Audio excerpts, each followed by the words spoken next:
For this video, it doesn't matter if you studied or not. What is important is you are in your class, your multiple choice exam is right in front of you, and you want to increase your chances of getting the right answer. Let's start with the first trick. So usually a multiple choice exam, each question has 5 options. So A, B, C, D, and E. And what I would recommend is to go with elimination. So you cross the answers that do not make sense. You take a pencil and you really cross the answers that don't make sense.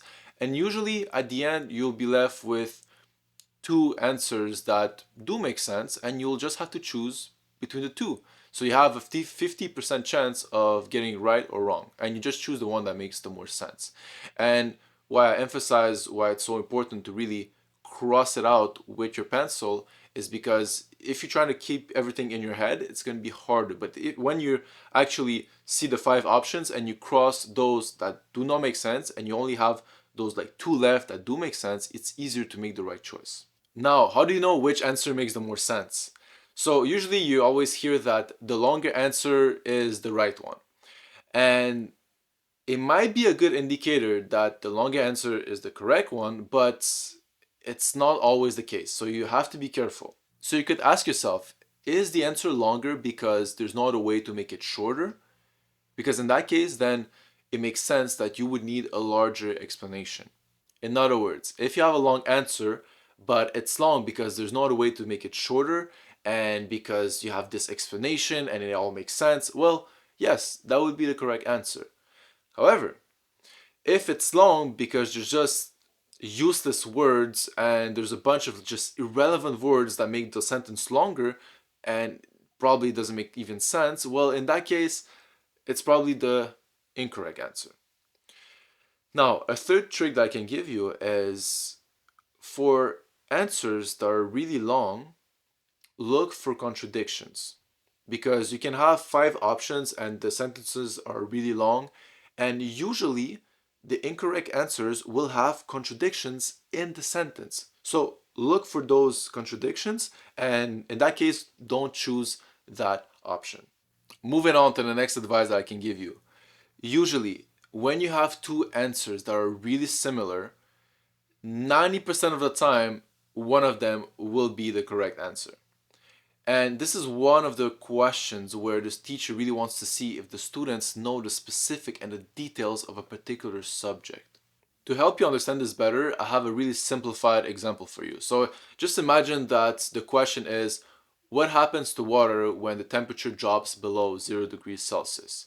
So you would have 4 options. A, it boils and evaporates. B, nothing happens. C, it freezes and expands in volume. And D, it freezes and it shrinks in volume. Here you can see that the last 2 options are pretty similar because they both start with the word freeze.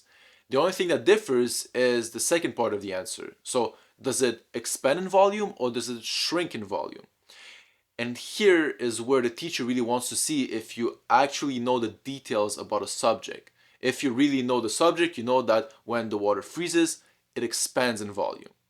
So let's say that you don't know that, you don't know the specifics, you will still be able to take a bet and you will have a 50% chance of getting the right answer. You just choose the one that makes the more sense. But again, if you have 2 answers that are really similar, one of them will be the right answer. Usually, 90% of the time, okay? Now, I have another tip for you. An exam is on a particular subject, and usually the subject has different categories. And usually on the exam, you would have 2 or 3 questions per category. So make sure that the answers that you give for each category, make sure that those answers do not contradict themselves. That is really important.